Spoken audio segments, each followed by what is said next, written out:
नमस्कार दोस्तों, आप सभी का स्वागत है आपके अपने YouTube चैनल ज्ञान स्टडी LMP पर।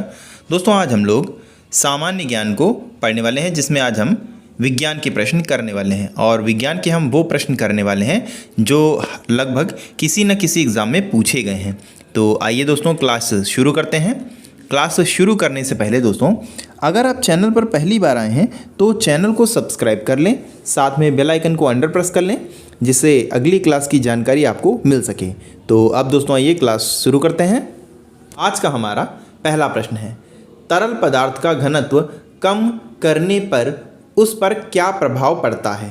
तेज हो जाता है, ऊर्जा कम हो जाती है, कम हो जाता है, दूरी बढ़ जाती है। तो तरल पदार्थ का घनत्व कम करने पर कम हो जाता है, उसका घनत्व कम हो जाता है। तो इस प्रश्न का सी ऑप्शन सही हो जाता है।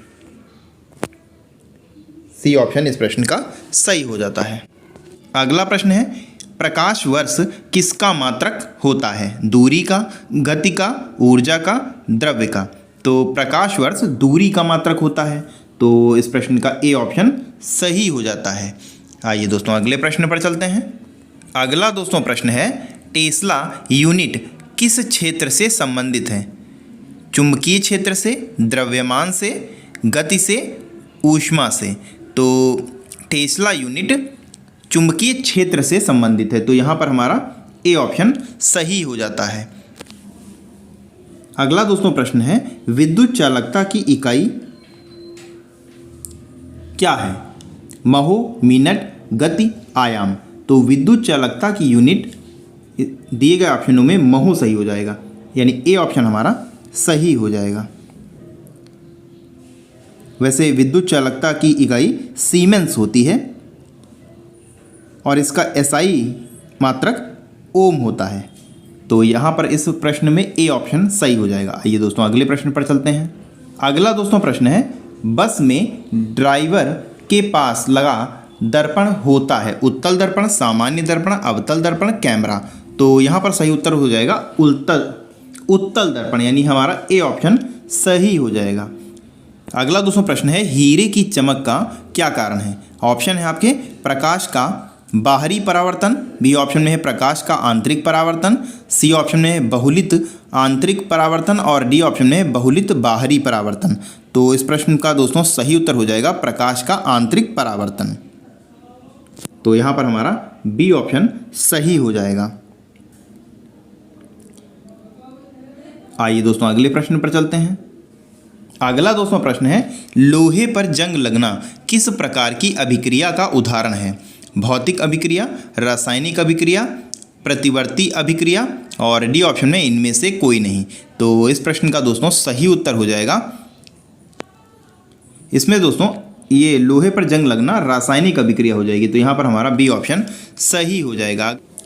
लोहे पर जंग लगना एक विद्युत रासायनिक अभिक्रिया है। लोहे पर जंग लगना एक प्रकार का संक्षारण है, अर्थात लोहे पर जंग लगने को संक्षारण का एक उदाहरण कहा जा सकता है। कुछ धातुओं की सतह वायुमंडल और जल आदि के संपर्क में आने के कारण धीरे धीरे अवांछित यौगिकों में परिवर्तित होने लगती हैं, इस कारण इसको संक्षारण कहते हैं। तो इस प्रश्न का बी ऑप्शन सही हो जाता है। अगला प्रश्न है, मैग्नीशियम हाइड्रोक्साइड का उपयोग किसके रूप में किया जाता है? ऑक्सीकारक, अपचायी कारक, प्रतिअम्ल, किण्वन कारक? तो यहाँ पर हमारा सी ऑप्शन सही हो जाएगा। आइए दोस्तों अगले प्रश्न पर चलते हैं। अगला दोस्तों प्रश्न है, रक्तदान का नियंत्रण कौन सी ग्रंथि करती है? एड्रीनल ग्रंथि, अधिवक्र ग्रंथि, उपरोक्त दोनों, इनमें से कोई नहीं? तो इस प्रश्न का दोस्तों सही उत्तर हो जाएगा, इसमें दोस्तों ऑप्शन सी सही हो जाएगा, उपरोक्त दोनों।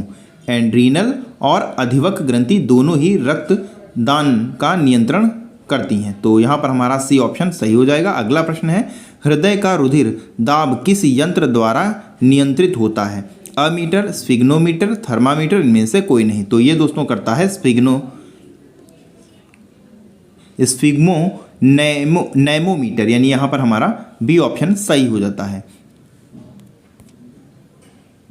आइए दोस्तों अगले प्रश्न पर चलते हैं। अगला दोस्तों प्रश्न है, मानव शरीर के किस अंग को हमारे शरीर का रासायनिक कारखाना कहा जाता है? गुर्दा, लीवर, फेफड़ा, किडनी। तो इस प्रश्न का दोस्तों सही उत्तर हो जाएगा लीवर। यहाँ पर हमारा बी ऑप्शन सही हो जाता है। लीवर भी एक रासायनिक कारखाना है। मानव शरीर में 500 से अधिक रासायनिक कार्य करता है। लीवर आपके शरीर में कुछ सामग्री लेता है और उन्हें किसी और चीज़ में बदल देता है। उदाहरण के रूप में देखिएगा, आपका लीवर प्रोटीन और शर्करा को उन चीज़ों में बदल देता है जिनकी आपके शरीर में ज़रूरत होती है। तो यहाँ पर लीवर हमारा सही उत्तर हो जाएगा। अगला प्रश्न है, मानव शरीर के किस अंग से नेफ्रॉन का संबंध है? जन्म प्रणाली, उत्सर्जन प्रणाली, परिसंचरण प्रणाली और डी ऑप्शन में है इनमें से कोई नहीं। तो इस प्रश्न का दोस्तों सही उत्तर हो जाएगा उत्सर्जन प्रणाली, यानी बी ऑप्शन हमारा सही हो जाता है। आइए दोस्तों अगले प्रश्न पर चलते हैं। अगला दोस्तों प्रश्न है, मानव शरीर की सबसे छोटी हड्डी कहाँ पाई जाती है? मस्तिष्क में, हाथ में, नाक में, कान में। मानव शरीर की सबसे छोटी हड्डी कान में पाई जाती है। तो यहाँ पर हमारा सी ऑप्शन सही हो जाएगा। मानव शरीर की सबसे छोटी हड्डी की यहाँ पर अगर बात करें तो स्टेपिज होती है। स्टेपिज मानव शरीर की सबसे छोटी और सबसे हल्की हड्डी होती है, जिसकी लंबाई की बात करें तो ये 11 इंच यानी लगभग में 28 सेंटीमीटर की होती है। मनुष्य के एक कान में 3 हड्डियां होती हैं, मल्यूज, इनकूज और स्टेपिज। इस नाम से इनको जाना जाता है। मानव शरीर की सबसे बड़ी हड्डी की अगर बात करें तो सबसे बड़ी हड्डी फीमर होती है। तो इस प्रश्न का सी ऑप्शन सही हो जाता है। अगला प्रश्न है, पेशियों को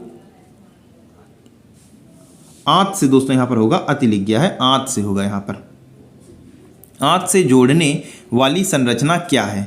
कंडरा, अस्थि, स्नायु, उपास्थि होगा यहां पर दोस्तों, ये भी गलत टाइप हो गया। तो इस प्रश्न का दोस्तों सही उत्तर है, तो ये दोस्तों स्नायु कहलाती है। तो यहाँ पर हमारा सी ऑप्शन सही हो जाएगा। आइए दोस्तों अगले प्रश्न पर चलते हैं। अगला दोस्तों प्रश्न है, दूध का दही में जमने का कारण है? ये दोस्तों जमुना लिख गया है, इसको आप सही कर लीजिएगा। ऑप्शन है माइक्रोबैक्टीरियम, खमीर, लैक्टोबैसिलस और डी ऑप्शन है स्टेफिलोकोकस। तो इस प्रश्न का दोस्तों सही उत्तर हो जाएगा लैक्टोबैसिलस, यानी यहाँ पर हमारा सी ऑप्शन सही हो जाएगा। अगला दोस्तों प्रश्न है, पौधों में प्रोटीन संश्लेषण के लिए अनिवार्य तत्व है? मैग्नीशियम, कॉपर, नाइट्रोजन, लोहा। तो इस प्रश्न का दोस्तों सही उत्तर हो जाएगा नाइट्रोजन। तो यहाँ पर हमारा सी ऑप्शन सही हो जाता है। पौधों में प्रोटीन संश्लेषण के लिए अनिवार्य तत्व नाइट्रोजन है। नाइट्रोजन पौधों के लिए आवश्यक एक दीर्घ पोषक तत्व है। तो यहाँ पर हमारा सी ऑप्शन सही हो जाता है। आइए दोस्तों अगले प्रश्न पर चलते हैं। अगला दोस्तों प्रश्न है, निम्नलिखित में से कौन सा गैर संचारी रोग नहीं है? Rickets, hypertension, arthritis, cholera. तो इस प्रश्न का दोस्तों सही उत्तर हो जाएगा ऑप्शन डी दोस्तों, इसमें सही हो जाएगा कॉलरा। हैजा या कॉलरा एक संचारी यानी संक्रामक रोग है जो दूषित जल व भोजन के माध्यम से फैलता है। यह रोग विब्रियो कॉलेरी नामक जीवाणु से होता है। तो यहाँ पर हमारा डी ऑप्शन सही हो जाएगा। अगला प्रश्न है, ऐसी पादप जो बीज की अपेक्षा बीजाणु के माध्यम से प्रजनन करता है? सरसों, धनिया, फर्न, पेटूनिया।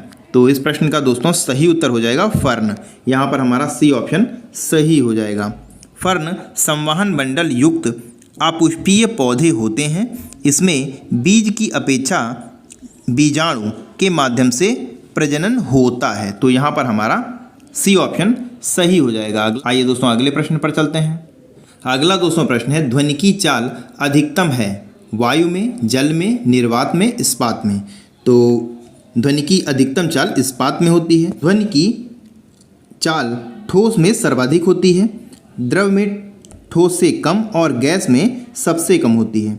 निर्वात में ध्वनि का संचारण नहीं हो सकता है। तो यहाँ पर हमारा डी ऑप्शन सही हो जाएगा। अगला प्रश्न है और आज का हमारा अंतिम प्रश्न है, निम्नलिखित में से कौन सा ऊर्जा का स्रोत नहीं है? विटामिन, प्रोटीन, वसा, कार्बोहाइड्रेट। तो ऊर्जा का इनमें से स्रोत विटामिन दोस्तों नहीं है। यहाँ पर हमारा ए ऑप्शन सही हो जाएगा। मानव शरीर के लिए प्रोटीन, वसा तथा कार्बोहाइड्रेट ऊर्जा के स्रोत हैं। विटामिन ऊर्जा प्रदान नहीं करते हैं, बल्कि ये ईंधन पदार्थों या ऊर्जा स्रोतों के संश्लेषण एवं सही उपयोग के लिए आवश्यक होते हैं। तो यहाँ पर हमारा ए ऑप्शन सही हो जाएगा। तो दोस्तों आज के लिए बस इतना ही। कैसी लगी आज की क्लास कमेंट करके ज़रूर बताएं। और अगर दोस्तों आपको आज की क्लास पसंद आई हो तो लाइक करें। और अगर किसी भी प्रश्न में आपको कोई भी समस्या हो तो आप कमेंट बॉक्स में पूछ सकते हैं, उत्तर आपको ज़रूर मिल जाएगा, आपकी समस्या का समाधान ज़रूर किया जाएगा। तो फिर आज की क्लास यहीं पर समाप्त की जाती है। मिलते हैं अगली क्लास में, तब तक के लिए नमस्कार, जय हिंद, जय भारत।